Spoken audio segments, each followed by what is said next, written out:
Mahal ang gas? Mag-hybrid ka. I got you ulit.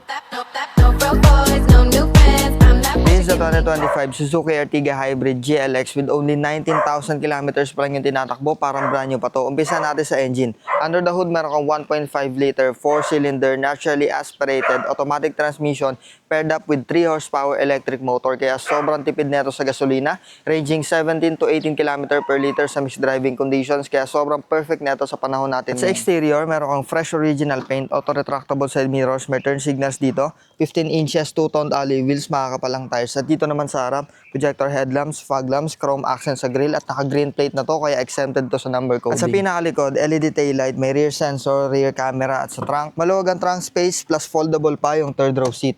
Boom. At dito sa cabin guys, sobrang bagong-bago pa talaga. Meron kang intact na head liner, fresh fabric seats, super intact na steering wheel, may audio controls, may cruise control, analog and digital display, super intact na dashboard, touchscreen infotainment system with Android Auto and Apple CarPlay, digital climate control, USB ports, 2 cup holders na may aircon, at automatic transmission. At dito sa second row guys, syempre parang brand new pa rin. Maluwag ang leg, shoulder, and headroom, 6 patangait ko. Meron kang 1, 2, 3, 4 air vents, aircon controls at outlet source. At sa pinakalikod, meron siyang 2 cup holders pero hindi na ako pupunta doon kasi hindi ako kasya. Sorry. Kaya ako nagbabalak mag-switch into hybrid cars. This is the perfect car para sa'yo. Unang-una, Suzuki ang brand kaya hindi ka mamomroblema sa availability ng parts.